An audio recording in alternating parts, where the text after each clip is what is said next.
You're listening to the audio production of Lost in Transmission, What We Can Know About the Words of Jesus, by Nicholas Perrin, published by Thomas Nelson and read by Josh Childs. For my father and mother. Forward. When Greg Daniel at Thomas Nelson Incorporated first brought up the prospect of my writing a book responding to Bart Ehrman's runaway bestseller, Misquoting Jesus, I confess I was slightly skeptical.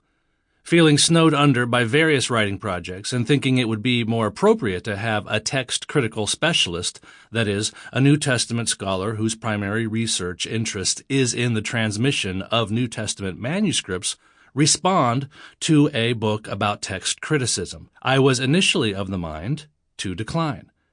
But the more I thought about it, and the more I thought about what Ehrman was really doing in his book, the more I thought, maybe something else needs to be said about all this after all.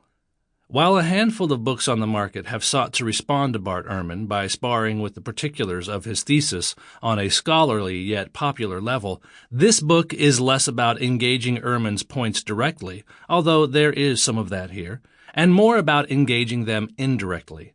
I approach the matter this way because while I am interested in what Ehrman, not to mention many other New Testament scholars, believes about what we can know about the words of Jesus, I am just as interested in how he believes. Here, I am not so interested in arguing with him point by point, although again, there is some of that here, but in allowing him to make me think through my own position.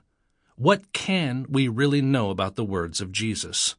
More often than we care to admit, intellectual journeys run parallel to spiritual journeys.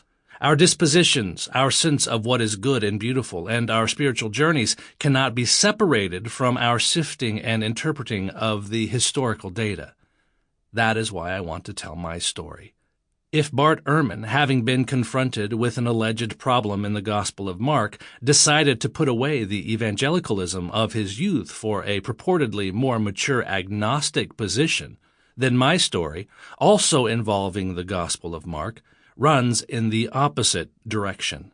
But my goal here is not to chide Ehrman, or anyone else for that matter, for his spiritual stance, nor is my major beef with Ehrman's history, although I disagree at a number of points. Instead, and above all, I am interested in getting readers of this book to think about how we know about Jesus and his words. This book is for different kinds of people. It is for the countless people out there who, though interested in Jesus, are afraid to believe because they think that we cannot know anything about him or his words. It is also for Christians who are afraid. Sample complete. Ready to continue?